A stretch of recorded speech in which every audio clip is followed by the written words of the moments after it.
La connaissance de tous les facteurs physiologiques impliqués dans la performance au handball est indispensable au projet de préparation physique. Pour cela, il faut avoir recours à une observation fine et avisée de divers indicateurs qui renseignent chacun à leur tour sur les capacités physiques sollicitées, les processus physiologiques impliqués et les modalités de leurs interventions au cours de l'effort. Commençons ainsi cette analyse par ce qu'on appelle les indicateurs internes de l'activité. L'un des indices les plus faciles à observer est la fréquence cardiaque. Des enregistrements effectués lors de matchs de haut niveau montrent qu'une intensité moyenne de l'ordre de 80 à 85% de la fréquence cardiaque maximale est maintenue pendant l'intégralité du match. Ainsi, si l'on considère ces premières données, c'est-à-dire une heure d'effort passée à 80-85% d'FC max, pour caractériser la charge physiologique représentée par un match, on s'aperçoit que celle-ci se rapproche des fréquences cardiaques relevées lors de courses longues sur 10 à 15 km. En se tenant ainsi à ces données, la logique de la préparation physique serait alors de travailler le développement de la capacité aérobie par des exercices d'endurance appropriés, à savoir de la course longue et continue.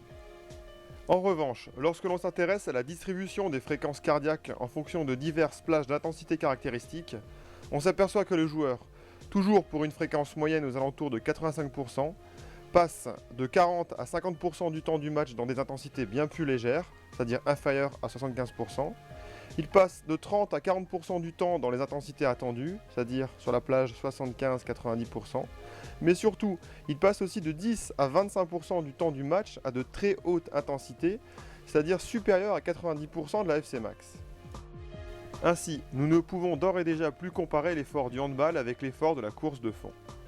Nous pouvons dire que cette sollicitation n'est pas maintenue et atteinte directement. En effet, le joueur n'évolue vraiment à cette intensité que pendant 20 à 25 minutes par match, et en revanche, le temps passé au-dessus de 90% de FC max, qui correspond à une intensité très proche de la VO2 max, représente de 6 à 15 minutes par match. Et enfin, le reste du temps, qui constitue souvent plus de 30 minutes, est dédié à des efforts de plus faible intensité, comme des récupérations sous forme marchée ou des replacements par exemple. Intégrons maintenant ces données dans un modèle théorique qui décrit l'évolution du temps de maintien d'un exercice musculaire en fonction de son intensité d'une manière exponentielle. Ce modèle laisse ainsi apparaître trois zones particulières. La première, concernant le travail à VO2 max, nous apprend qu'en moyenne, cette intensité, en puissance maximale aérobie, peut être soutenue au maximum de 5 à 10 minutes. Une deuxième zone remarquable est celle qui se situe aux alentours des 85% de la VO2 max et caractérise une intensité qui peut alors être soutenue de 20 à 45 minutes d'affilée. Cette zone fait aussi référence au concept de seuil anaérobie et détermine ce que l'on appelle la capacité aérobie. Enfin, la troisième zone, dite d'endurance fondamentale, renvoie à des intensités encore plus faibles, au-dessous de 75% de VO2 max, où le temps de maintien dépasse largement les 2 heures. Si l'on veut rester centré sur l'activité handball, certaines parties de la courbe peuvent être occultées, comme les efforts dépassant l'heure, et ceux à de très faibles intensités. Comparativement à ces données théoriques, le temps passé à une intensité proche du seuil anaérobie en match demeure relativement proche. En revanche, dans les intensités proches de la VO2 max, les exigences en match, même s'il ne s'agit pas d'efforts continus d'un seul bloc, sont alors 1 à 2 fois plus importantes que les capacités de maintien moyennes. Il paraîtra ainsi plus logique, à la vue de ces données, de privilégier le travail de développement de la VO2 plutôt que celui de la capacité aérobie. Voici maintenant d'autres données relatives aux indicateurs internes, tels que la concentration sanguine en lactate, qui témoignent de la contribution des processus anaérobies glycolytiques dans la fourniture d'énergie. Les valeurs varient considérablement, mais restent relativement modérées, avec des concentrations proches de celles caractérisant le seuil anaérobie, ce qui indique que globalement l'effort est peu lactique. Ceci aura ainsi une implication directe dans l'entraînement, et ainsi, tout comme pour la capacité aérobie, le travail lactique sera relégué au plan d'un objectif secondaire. En conclusion des informations données par l'analyse de ces indicateurs internes, nous pouvons dire que l'intensité moyenne des sollicitations aérobies de l'ordre de 85% ne représente finalement pas la modalité principale de l'effort. Ainsi, la capacité aérobie n'est pas le facteur essentiel de la performance aérobie en handball. Le temps passé à puissance maximale aérobie, de 6 à 15 minutes par match, doit en revanche retenir toute notre attention. Enfin, la participation du métabolisme anaérobie lactique n'est pas suffisamment importante pour mériter un travail spécifique. Venons-en maintenant à l'analyse des indicateurs externes qui permettront également un apport d'éléments déterminants dans l'analyse de l'activité. Ces indices sont issus de l'observation détaillée de l'activité du joueur en termes de déplacement et d'actions caractéristiques effectuées. Voici par exemple le suivi de l'activité d'Ekel Mganem sur 2 minutes lors d'un match.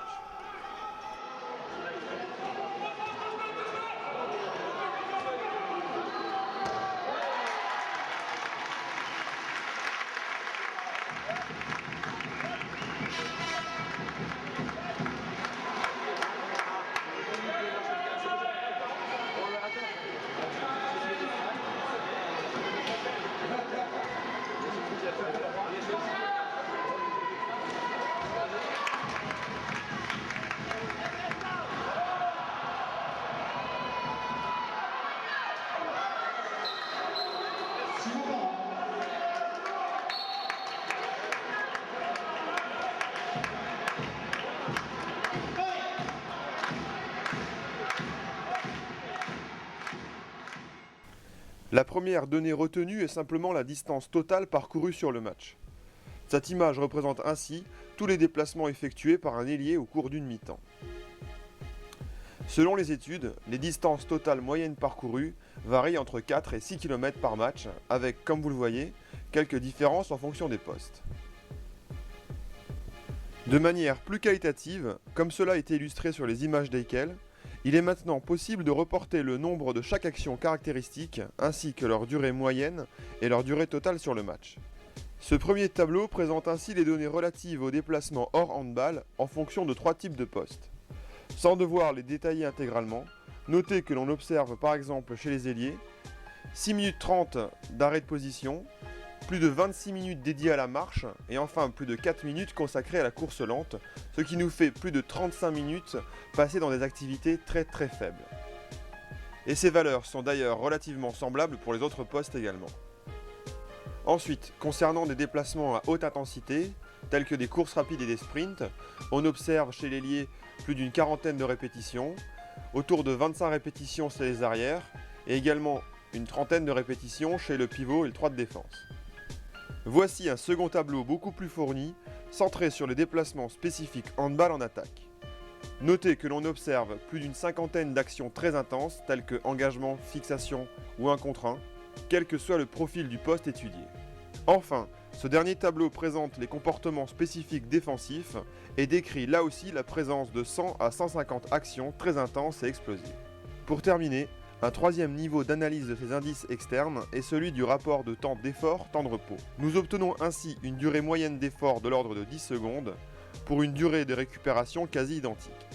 Mais notez en revanche que les écarts types des distributions de ces actions révèlent une plus grande variabilité des durées d'effort comparativement aux durées de récupération, ce dont nous devrons tenir compte dans le travail physique. En conclusion des données apportées par l'analyse de ces indicateurs externes, nous pouvons dire que l'effort en handball se caractérise par une succession d'un très grand nombre d'actions très brèves et explosives, entrecoupées de périodes plus calmes de récupération d'une durée variable. Ces efforts explosifs très brefs constituent les éléments déterminants de la performance, puisque c'est ici que se fait la différence en match. La capacité à réitérer ces efforts avec un maximum d'intensité et dans un minimum de temps paraît donc être un critère d'efficience en handball. Enfin, il faut également savoir que la nature de ces efforts fait qu'ils sont très contraignants au niveau musculaire et articulaire. En résumé, nous pouvons maintenant dire que le handball, c'est un effort conséquent au niveau aérobie. Par contre, de manière plus paradoxale, cet effort conséquent est obtenu au travers d'une distance totale de déplacement de 4 à 6 km seulement, ou encore uniquement au travers de sollicitations musculaires très brèves, avec très peu d'efforts dépassant les 30 secondes. Ainsi, nous vient la question: comment est-ce que des efforts de type strictement anaérobie entraînent-ils un niveau de sollicitation aérobie si conséquent? Pour répondre à cette interrogation, revenons sur l'énergétique des efforts courts et explosifs. Pour un exercice musculaire isolé comme ici, matérialisé par son intensité en ordonnée et sa durée en abscisse, les substrats concernés sont exclusivement les phosphagènes, c'est-à-dire les groupements ATP et phosphocréatine. Leur concentration diminue ainsi au fil de l'effort, puis elle est progressivement restaurée lors de la récupération. Le mécanisme de fourniture énergétique ici est ainsi exclusivement anaérobie. En parallèle, l'énergétique des efforts longs nous apprend que pour des exercices de 2 à 3 minutes, l'organisme s'appuie sur l'utilisation de l'oxygène pour la fourniture de l'énergie. Dans le cas présent d'une répétition d'efforts courts et explosifs, l'organisme envisage une stratégie mixte de fourniture d'énergie aux muscles. Dans un premier temps, comme précédemment, les processus anaérobies assurent leur rôle et permettent la contraction musculaire. Cependant, à partir de quelques répétitions, et ce surtout si la durée de récupération était insuffisante, les réserves en phosphagène se retrouvent épuisées, ce qui se traduit d'ailleurs par une baisse de la performance musculaire. Ce moment critique coïncide alors avec l'entrée en jeu des processus aérobies qui viennent suppléer la déficience du métabolisme anaérobie et expliquent ainsi la participation de ce métabolisme dans l'enchaînement d'actions brèves qui, isolément, ne le solliciteraient pas. Autrement dit, la resynthèse des phosphagènes met d'autant plus en jeu les processus aérobies lors des phases de récupération, quand les efforts sont répétés et les récupérations plus courtes. Ainsi, plus concrètement, on imaginera que le niveau de VO2 restera faible lors d'efforts explosifs isolés, mais qu'à l'inverse, cette consommation d'oxygène atteindra un niveau conséquent si ces efforts sont plus rapprochés. Afin de dresser le profil général des qualités physiques impliquées au handball, replaçons maintenant ces données dans un axe à 3 dimensions, matérialisé par les qualités de force, de vitesse et d'endurance. À la vue de nos observations et de nos connaissances de l'activité, nous placerons ici le handballeur sur l'axe force-vitesse, c'est-à-dire plus vers la vitesse que la force. Sur l'axe vitesse-endurance, on sera beaucoup plus situé également du côté vitesse. Enfin, sur le dernier axe force-endurance, on se placera à mi-parcours, avec pour certains joueurs une trajectoire plus orientée vers la force que l'endurance. En termes d'objectifs de travail, la grande priorité, et cela est très important, sera de développer le versant constitutionnel de l'axe force-vitesse. Ce n'est que dans un second temps que l'on devra s'intéresser au versant énergétique du développement de ces qualités de force et de vitesse. En marge de ces déterminants physiologiques de la performance, il ne faut pas oublier que l'activité handball est une activité duelle, relativement violente, qui implique ainsi des contraintes articulaires, musculaires et tendineuses très importantes. Préparer le joueur à encaisser et à supporter ces chocs et ces contraintes constituera ainsi un deuxième axe très important de la préparation physique. Prenons maintenant l'ensemble des facteurs de la performance en handball et attribuons-leur une priorité en termes d'objectifs de développement et de temps à y consacrer. Tout en haut de la pyramide, nous avons évidemment le travail technico-tactique, suivi de près par le domaine psychologique et mental. Ensuite, nous avons les qualités de vitesse, d'explosivité et de force, puis les qualités ou les capacités à réitérer ces efforts explosifs, après lesquels on donnera également une importance considérable à la coordination et aux qualités de résistance aux chocs et aux charges d'entraînement, et enfin, en dernier, les capacités aérobie et anaérobie. En nous restrictant maintenant au domaine de la préparation physique, voici les priorités du travail.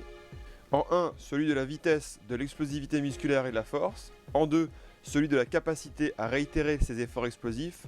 En 3, celui de la coordination. En 4, le travail dédié à améliorer la résistance aux chocs et aux charges d'entraînement. Et en 5, celui de la capacité aérobie et anaérobie lactique.